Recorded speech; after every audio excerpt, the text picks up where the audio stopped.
समुद्र की काली अंधेरी गहराई में 13,000 फीट नीचे साइंटिस्ट को कुछ ऐसा मिल गया है जिसने हमारे अस्तित्व पर ही प्रश्न खड़े कर दिए हैं। एक ऐसी चीज जो इतनी गहराई में होनी ही नहीं चाहिए थी, पर इसके बावजूद इसकी मौजूदगी ने हमें एक बड़ी चेतावनी दे दी है।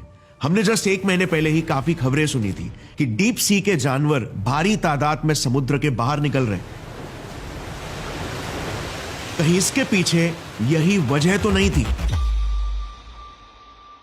साल 2013 का एक दिन डीप सी साइंटिस्ट एंड्रयू स्वीटमैन और उनकी टीम गहरे पानी के जानवरों की सेहत का पता लगाना चाहते थे।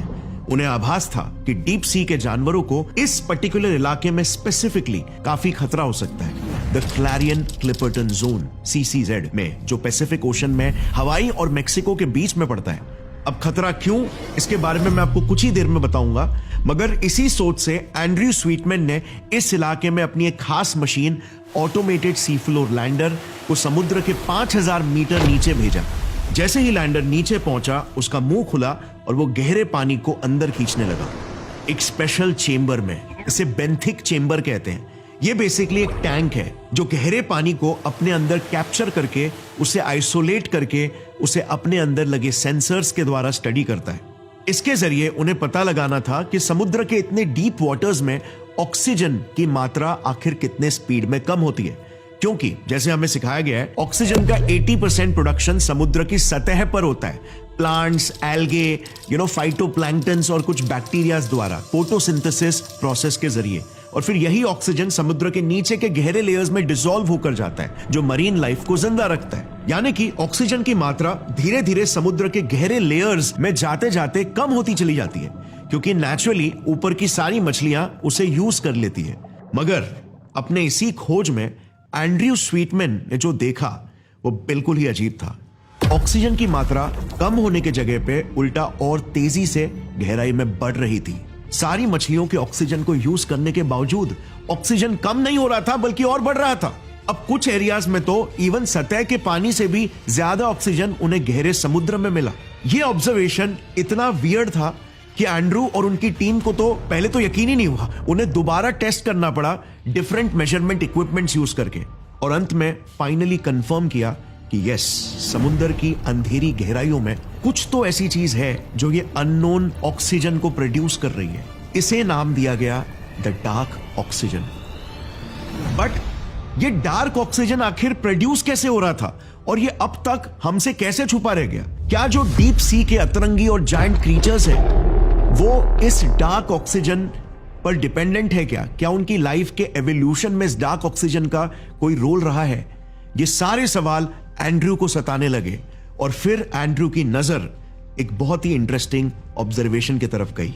आपको याद है, शुरुआत में मैंने कहा था एंड्रयू को एक चिंता सता रही थी कि डीप सी के जानवर खतरे में हो सकते हैं। आखिर कारण क्या था? क्योंकि ये जो क्लैरियन क्लिपर्टन जोन है ना, ये एक बहुत ही फेमस इलाका है स्पेसिफिकली डीप सी माइनिंग के लिए। ये लिटरली अरबपतियों के पैसे छापने की मशीन है, क्योंकि रिसर्च के हिसाब से सिर्फ इस अकेले इलाके में trillions of dollars of metals and minerals मौजूद है, जिसका अगर नंबर्स में इवैल्यूएशन करें तो वो आंकड़ा आएगा करीब 16 से 17 trillion dollars. Just imagine, trillions of dollars worth of metals and minerals यहां पर मौजूद है, जिनमें से सबसे इन डिमांड मेटल्स है जैसे मैंगनीज, निकल और कोबाल्ट, जो लगभग 75% से 85% यहीं पर सिर्फ और सिर्फ एक सोर्स से मिलता है, और वो सोर्स है ये बटाटे के आकार और शेप के छोटे छोटे पत्थर, पॉलीमेटालिक नोड्यूल्स। ये पत्थर इतने नायाब है कि इन्हें बनाने में करोड़ों सालों का समय लग जाता है। प्रकृति द्वारा बनाया जाता है ऑब्वियसली, जिस दौरान इनमें लेयर बाय लेयर मेटल्स और मिनरल्स स्लोली डिपॉजिट होते चले जाते हैं। और मजे की बात तो यह है कि यही पत्थर इसी एरिया के समुद्री तल में 90 लाख स्क्वायर किलोमीटर के एरिया में फैले हुए हैं, जिनकी टोटल क्वांटिटी लगभग 2100 करोड़ टन है। कहीं इन पत्थरों में ही डार्क ऑक्सीजन का कोई सुराग तो नहीं छुपा था? यही सवाल एंड्रू और टीम को आया, बट इस सवाल का जवाब आखिर कौन दे सकता था? सिर्फ एक ही शख्स, जो समुद्र की दुनिया के केमिस्ट्री का बादशाह था और एंड्रू का एक पुराना कॉलीग भी, doctor France Geiger. Doctor Geiger के साथ मुलाकात करने के बाद दोनों साइंटिस्ट ने ठाना कि क्यों ना हम इस नायाब पत्थर को अपने लैब में टेस्ट करें।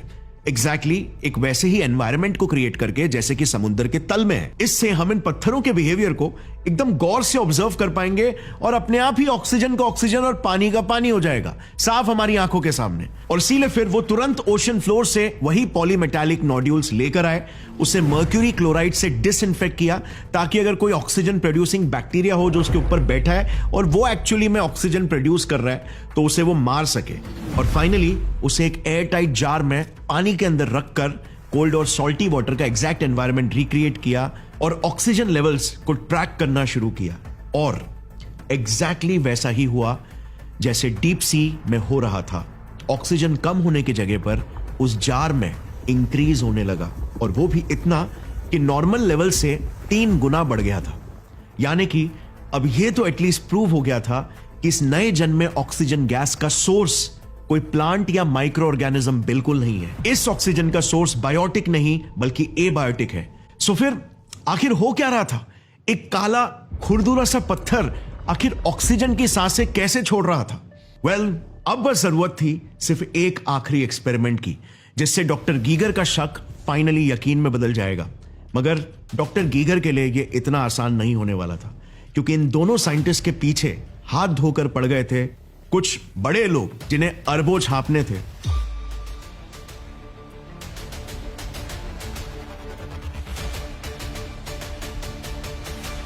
कहानी को बस कुछ समय के लिए यहां पर पॉज करते हैं और मैं आपसे एक सवाल पूछना चाहता हूं। देखो, ऑक्सीजन जो गैस लिटरली हमारी जान है, हमारी आत्मा ही समझ लो, क्या इस गैस के वजह से हमारा जन्म हुआ था या फिर पृथ्वी पर लाइफ यानी कि प्लांट्स ने ऑक्सीजन को जन्म दिया? ऑक्सीजन ने लाइफ को जन्म दिया या लाइफ ने ऑक्सीजन को?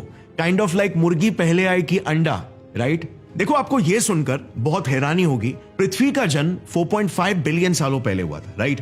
पृथ्वी पर लाइफ का जन्म सबसे पहले 3.8 से 4.1 बिलियन सालों पहले हुआ। मगर आज से बस 2.4 बिलियन सालों पहले तक ही पृथ्वी पर ऑक्सीजन की मात्रा कितनी हुआ करती थी पता है? 0.001%।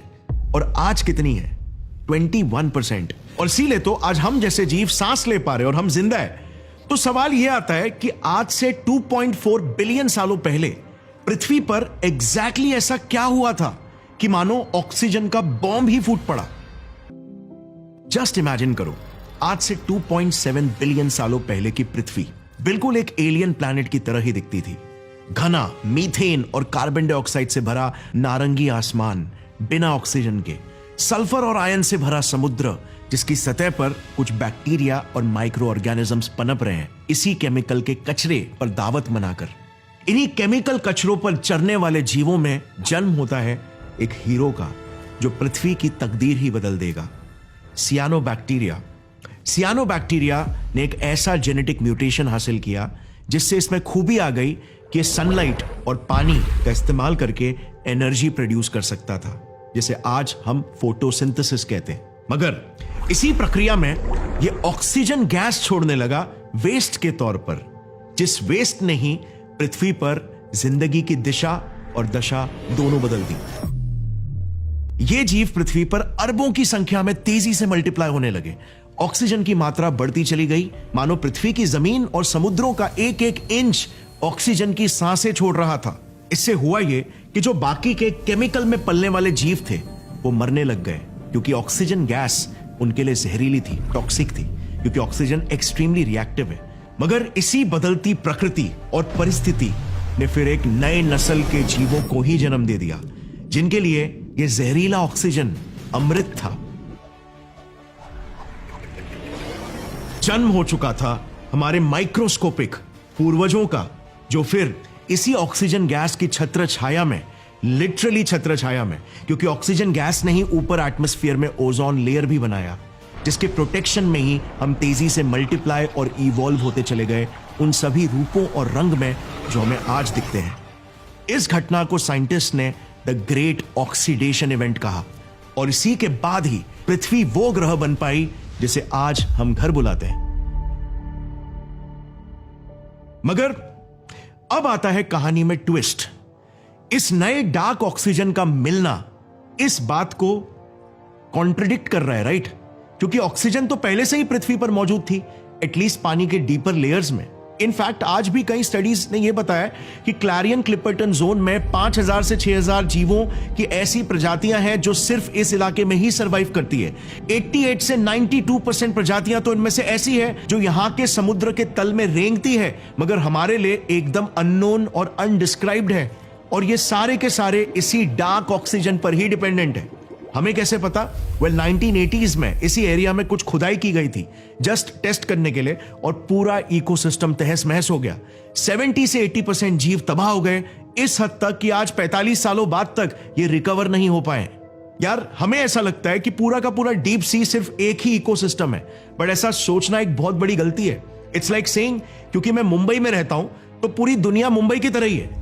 इंडिया में अगर बंगाल टाइगर मिलता है तो ऑस्ट्रेलिया में कैंगरू और ऑस्ट्रिच मिलता है, तो आर्कटिक में पोलर बेयर्स मिलते हैं, मगर डीप सी में तो इससे भी कई ज्यादा डाइवर्सिटी है।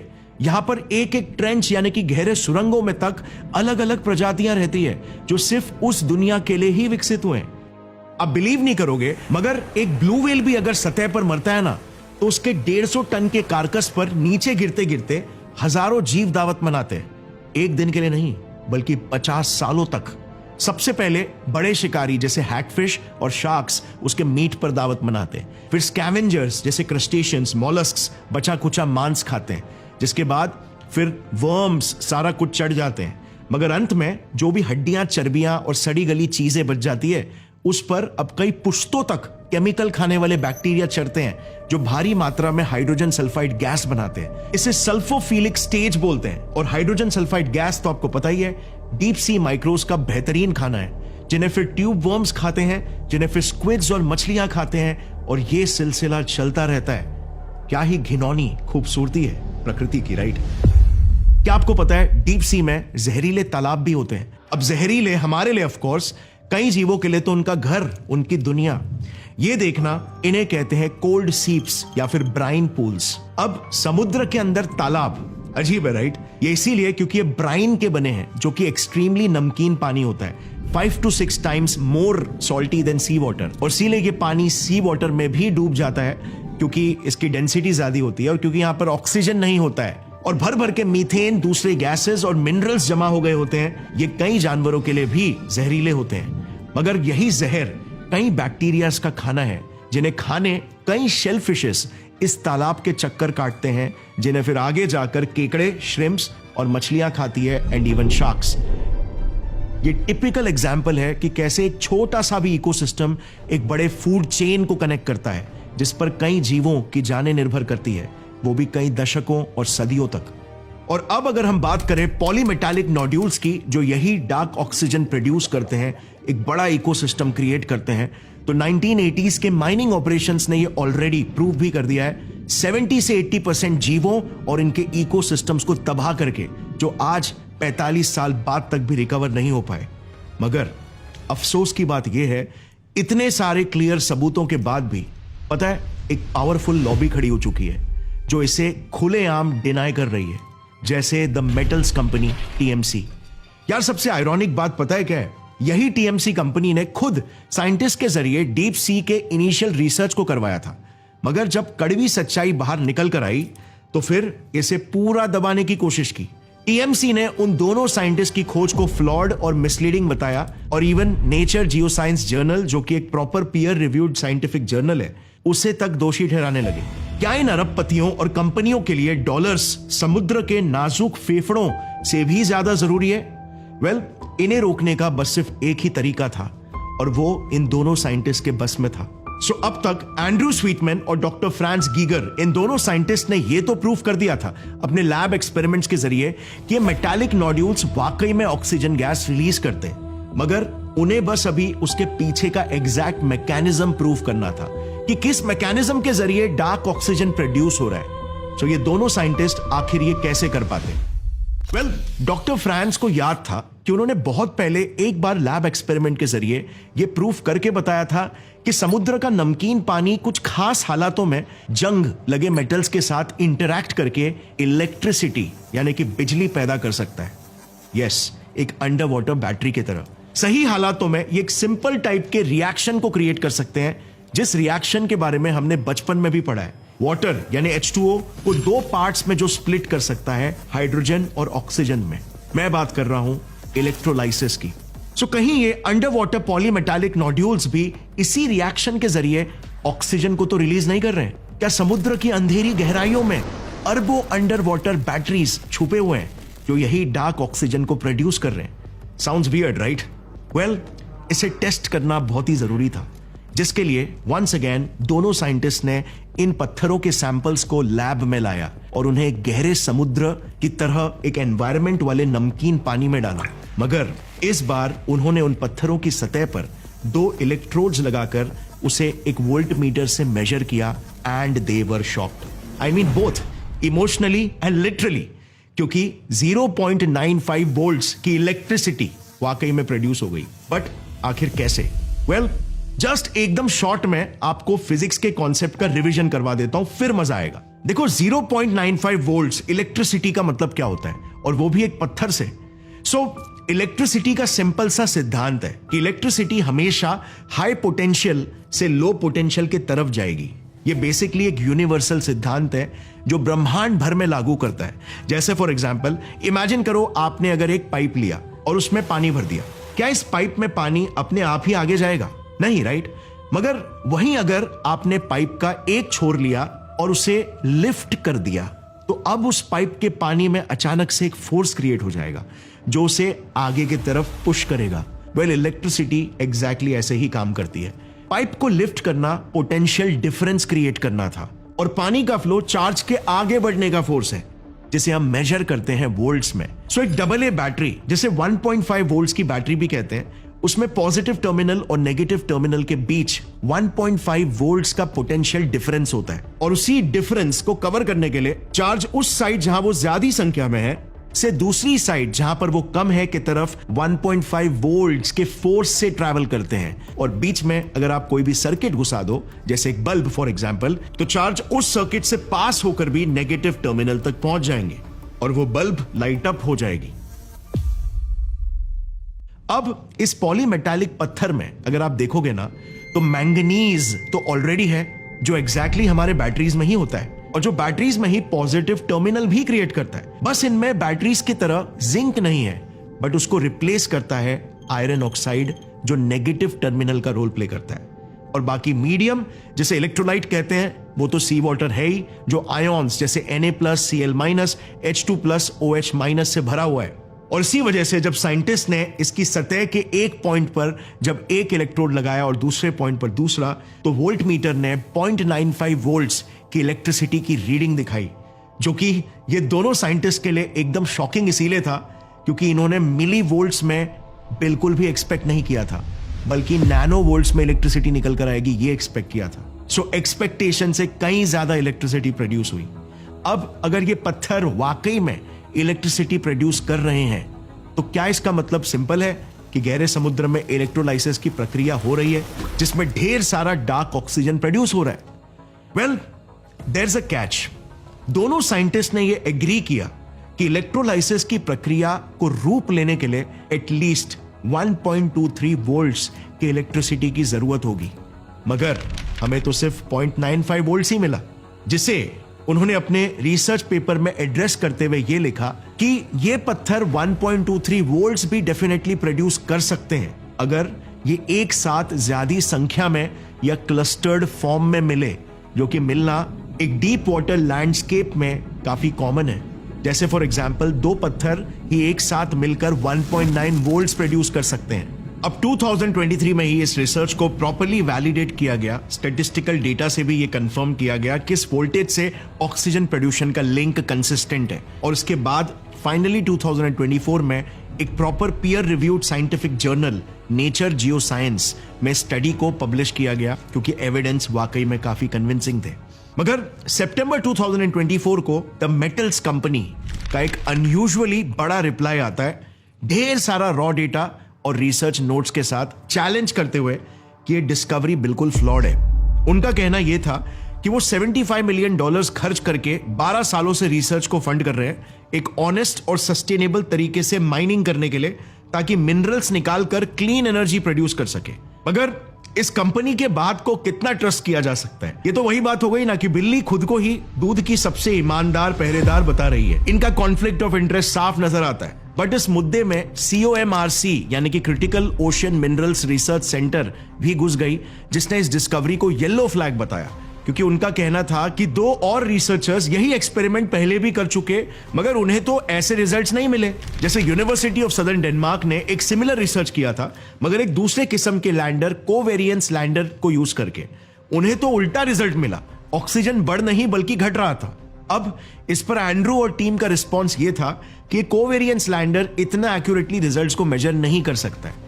बट कुछ दूसरे भी जेन्युइन साइंटिस्ट और रिसर्चर्स ने भी कंसर्न्स उठाए। जैसे आरहुस यूनिवर्सिटी के एक इंडिपेंडेंट रिसर्चर बो बार्कर जॉर्गनसन ने 2 महीने पहले ही एकदम उल्टा रिजल्ट पाया था, और उन्होंने एक मैगजीन को इंटरव्यू में कहा कि स्वीटमैन के रिसर्च में कुछ मेथोडोलॉजिकल फ्लॉज थे। जैसे नंबर 1, लैब एक्सपेरिमेंट में तो हमने डीप सी के 400 गुना ज्यादा प्रेशर को तो रेप्लिकेट किया ही नहीं था, जो कि एंड्रू के हिसाब से एंड रिजल्ट में इररिलेवेंट है। या फिर नंबर 2, 0.95 से 1.23 वोल्ट्स एग्जैक्टली कैसे क्रिएट हो रहा है, ये काफी स्पेक्युलेटिव है और इसका कोई क्लियर कट मैकेनिज्म प्रूव ही नहीं किया गया। और नंबर 3, रिसर्च में हाइड्रोजन गैस को भी एक्यूरेटली नहीं मेजर किया गया, क्योंकि अगर इलेक्ट्रोलाइसिस के जरिए अगर H2O स्प्लिट हो रहा है तो ऑक्सीजन के साथ हाइड्रोजन गैस भी तो रिलीज होना चाहिए, तो क्या हाइड्रोजन गैस बढ़ रहा है? सो ऑल इन ऑल जॉर्गनसन के हिसाब से इस रिसर्च ने हमें जवाबों की जगह सवाल ज्यादा खड़े करके दे दिए और यह एहसास दिला दिया है कि समुद्र के बारे में आज भी हम कितना कम जानते हैं। सो क्या एंड्रू एंड टीम का रिसर्च गलत है, यह प्रूव हो गया? वेल, बिल्कुल नहीं। इनफैक्ट अब तो खेल ने और तेजी से रफ्तार पकड़ना शुरू किया है, क्योंकि एंड्रू के रिसर्च को क्रिटिसिज्म से ज्यादा सपोर्ट मिला। देखो, साइंस में जब कोई भी बड़ी नई डिस्कवरी होती है ना, तो हमेशा मैसिव डिबेट्स छिड़ जाते हैं, जो कि साइंस की ब्यूटी भी है, क्योंकि ये हमें और तेज दौड़ाता है पूरे सटीकता और सतर्कता से सच्चाई को निश्चित करने के लिए। साइंस में रिपीटेबिलिटी का बहुत इंपॉर्टेंस है, जिसके लिए कई सारे साइंटिस्ट अब खुद भी ऐसे एक्सपेरिमेंट्स को परफॉर्म करने लग गए हैं, खुद ऑब्जर्व करने और एक्सपीरियंस करने के लिए। मगर एज ऑफ नाउ यानी जून 2025 अच्छी खबर यह है कि इन माइनिंग कंपनीज के हेवी प्रेशर्स, करोड़ों रुपए फेंकने और लॉबिंग के बाद भी most of deep marine scientist और उनके कॉन्फिडेंस से 33 कंट्रीज डीप सी माइनिंग पर बैन या एटलीस्ट एक टेम्पररी होल्ड लगाने को सपोर्ट कर रही है। और इसीलिए the international union for conservation of nature, एक ग्लोबल अथॉरिटी, ने डीप सी माइनिंग पर एक टेम्पररी होल्ड लगाकर रखा हुआ है, जब तक हम डीप सी माइनिंग से जुड़े सारे रिस्क्स को ठीक से समझ नहीं लेते। मगर कड़वी सच्चाई यह है कि डीप सी माइनिंग तो बस एक छोटा सा ट्रेलर है हम इंसानों की लापरवाही का। इस एरिया पर जरा नजर डालना, इसका साइज 2 पाकिस्तान के जितना विशाल है, मगर यह कोई जमीन नहीं बल्कि कचरे का एक ढेर है। यस, 2 पाकिस्तान यानी 3 राजस्थान जितना विशाल कचरे का एक ढेर पैसिफिक ओशन के बीचों बीच। और ये तो सिर्फ प्रॉपर ढेर है, जहां पर कचरा पानी में एक्सट्रीमली कॉन्सेंट्रेटेड और कुछ इलाकों में तो सॉलिड कॉन्सेंट्रेशन तक है। मगर इसके सॉफ्ट एजेस को भी अगर आप गिनोगे ना, तो ये इलाका इंडिया से भी बड़ा पैच बन जाता है। 2014 के एक रिसर्च ने बताया कि यहां पर एटलीस्ट 5.25 ट्रिलियन प्लास्टिक के पीसेस है, जिनका कुल मिलाकर वजन 269,000 टन है। और बस सिर्फ इस एक पैच की वजह से आप बिलीव नहीं करोगे, हर साल 1 मिलियन सी बर्ड्स और 1 लाख मरीन मैमल्स मरते हैं, या तो कुछ पॉइजनस खाकर, प्लास्टिक के ढेर में फंसकर, या यहां पर नायलॉन के भटके हुए फिश नेट्स में अटक कर।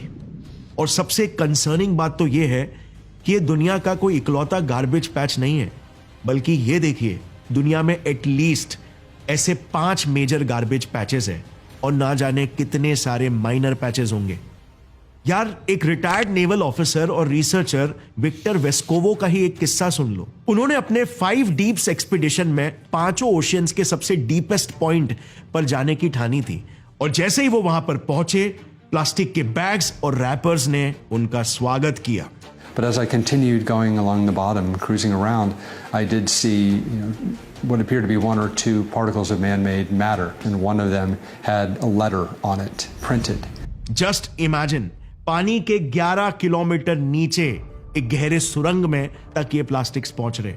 अब सबसे बड़ी प्रॉब्लम यह है कि ये प्लास्टिक्स कभी खत्म नहीं होंगे, कभी नेचुरली डिस्ट्रॉय नहीं होंगे, सदियों तक बस ये जमा होते रहेंगे, जो मछलियों और उनके इकोसिस्टम के लिए टॉक्सिक है।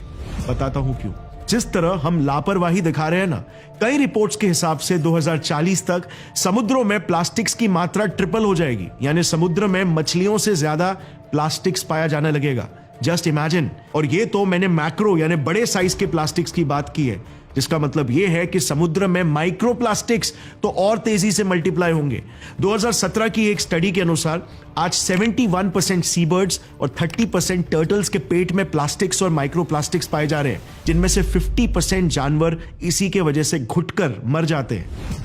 पोर्टलैंड यूनिवर्सिटी की एक स्टडी ने तो यह पाया कि 99% मछलियों में जो अमेरिकन खा रहे थे माइक्रोप्लास्टिक्स के अंश मिले। एक और एक रिसर्च ने तो 100% मछलियों के सैंपल्स में यही माइक्रोप्लास्टिक्स पाए। आज इसी वजह से हालत ऐसी हो गई है कि एक एवरेज इंसान हर साल खाने और पीने में 78,000 से 2,11,000 माइक्रोप्लास्टिक्स के अंश कंज्यूम कर रहा है। आप बिलीव नहीं करोगे, यूनिवर्सिटी ऑफ न्यू मैक्सिको के एक रिसर्च ने जब 51 ब्रेन सैंपल्स पर रिसर्च किया, तब पता चला हर एक ब्रेन सैंपल्स में एक क्रेडिट कार्ड से भी ज्यादा मात्रा में प्लास्टिक मिला।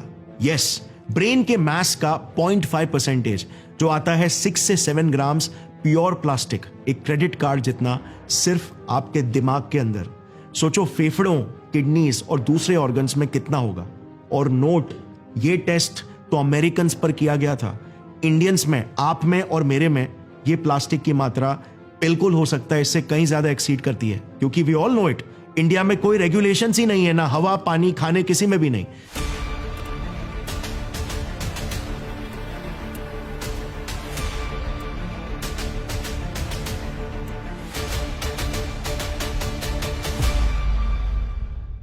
यार, माइक्रोप्लास्टिक्स न्यूबॉर्न बेबीज के प्लेसेंटास तक में मिल रहा है। बच्चों के ग्रोथ और डेवलपमेंट को यह किस तरीके से इफेक्ट कर रहा होगा। इंसानी सभ्यता आज लिटरली घोड़े के रफ्तार से दौड़ रही है, और वहीं हमारे प्रकृति को बचाने वाले रेगुलेशंस कछुए की गति से भी धीमे लिखे जा रहे हैं। सालों तक उन पर डिबेट चलता रहता है, और फिर जब बहुत देर और अंधेर हो जाती है तब जाकर उन्हें लागू किया जाता है। हम इंसान ही प्रकृति, जिसने हमें जन्म दिया है, के सबसे बड़े दुश्मन बन चुके हैं। इसी डार्क रियलिटी को इस डार्क ऑक्सीजन के डिस्कवरी ने हमारे सामने लाकर खड़ा कर दिया है। एंड्रू और टीम को इस विषय में और डीप और रिगरस रिसर्च करने के लिए जापान के निपॉन फाउंडेशन ने 2 मिलियन पाउंड्स का ग्रांट दिया है। 2025 से स्टार्ट हुई ये रिसर्च अब 3 साल और चलेगी, और अगले साल यानी 2026 में तो ये समुद्र के 11,000 मीटर नीचे अपने इक्विपमेंट्स को भेजेगी और उन सैंपल्स को भी स्टडी करेगी। इनके ये मेजर गोल्स होंगे। नंबर 1, अपने ओरिजिनल डिस्कवरी को रिप्रोड्यूस करना, यानी कि यहां भी अगर इनकी खोज कंसिस्टेंट रहे तो ये एक बहुत अच्छा संकेत है। नंबर 2, इस बार तो ये हाइड्रोजन लेवल्स को भी केयरफुली मेजर करेंगे, क्योंकि इलेक्ट्रोलाइसिस प्रोसेस में सिर्फ ऑक्सीजन ही नहीं बल्कि हाइड्रोजन गैस भी रिलीज होती है। नंबर 3, ये देखेंगे कि कहीं ये नया प्रोड्यूस हुआ हाइड्रोजन भी तो डीप वाटर क्रीचर्स के सर्वाइवल के लिए बहुत जरूरी तो नहीं है। और नंबर 4, ये भी देखेंगे कि क्या माइक्रो ऑर्गेनिजम्स का भी मेजर रोल हो सकता है इस डार्क ऑक्सीजन को प्रोड्यूस करने में, या ये ऑक्सीजन का सोर्स प्योरली एबायोटिक यानी लाइफ इंडिपेंडेंट है। अब जरा सोचो, इस रिसर्च के क्या प्रोफाउंड इंप्लीकेशंस हो सकते हैं। I mean, हम हमेशा से यही सोचते आए हैं कि लाइफ तो फोटोसिंथेसिस पर ही डिपेंडेंट है ऑक्सीजन के लिए, जिसके लिए लिक्विड ओशन और सन दोनों की बहुत जरूरत है। और इसीलिए तो हम केपलर जैसे स्पेस टेलीस्कोप से एग्जैक्टली उन्हीं ग्रहों को टारगेट करते हैं जो पृथ्वी की तरह अपने सितारे से गोल्डीलॉक जोन में, यानी कि अपने सितारे से लगभग पृथ्वी जितनी ही आइडियल दूरी पर। मगर अगर यह बियॉन्ड अ डाउट प्रूव हो जाता है कि डार्क ऑक्सीजन एक मेजर सोर्स ऑफ ऑक्सीजन है डीप सी में, जो बिना लाइफ या फोटोसिंथेसिस के भी ऑक्सीजन प्रोड्यूस कर सकता है, तो फिर क्या हमें हमारे एलियन लाइफ सर्च ऑपरेशंस को सिर्फ गोल्डीलॉक जोन्स वाले प्लैनेट्स तक ही सीमित रखना चाहिए क्या लिक्विड ओशंस और सन का होना एक जरूरी क्राइटेरिया भी है क्या? I mean, लाइफ को चाहिए क्या होता है? वाटर, एनर्जी और केमिस्ट्री। वाटर तो फ्रोजन ओशंस में भी डीपर लेयर्स में लिक्विड फॉर्म में मिल जाता है। एनर्जी तो फ्रोजन वर्ल्ड्स की गहराई में भी प्रोड्यूस होती है हाइड्रोथर्मल वेंट्स के एक्सट्रीम हीट के जरिए, जिन वेंट्स के थ्रू ही मोस्ट साइंटिस्ट ये एग्री करते हैं कि पृथ्वी पर भी लाइफ का जन्म हुआ था, एंड नॉट सन्स एनर्जी। और फाइनली सही केमिस्ट्री। अब डार्क ऑक्सीजन का डीप सी में मिलना सही केमिस्ट्री को और ज्यादा सपोर्ट करता है, क्योंकि ऑक्सीजन लाइफ को तेजी से इवॉल्व करवाता है। इंटरेस्टिंग चीज तो यह है कि पृथ्वी पर भी लाइफ के जन्म में सन का बहुत ही कम रोल था। सारे राइट बायोलॉजिकल मॉलिक्यूल्स जैसे न्यूक्लिक एसिड्स, जैसे आरएनए हो गए, लिपिड्स और एमिनो एसिड्स सन के एब्सेंस में सतह से कई किलोमीटर नीचे गहरे समुद्र में ही बने। सो क्या डीप सीज खुद में ही सक्षम है लाइफ को प्रोड्यूस और इवॉल्व करने में? डार्क ऑक्सीजन इन सभी सवालों की एकदम अहम कड़ी है। बट जस्ट अंटिल देन हम इंसानों को अपनी लालच और लापरवाही से खुद के ही भविष्य को बर्बाद होने से रोकना होगा। Do share this video with your friends and families and see you very soon. जय हिंद।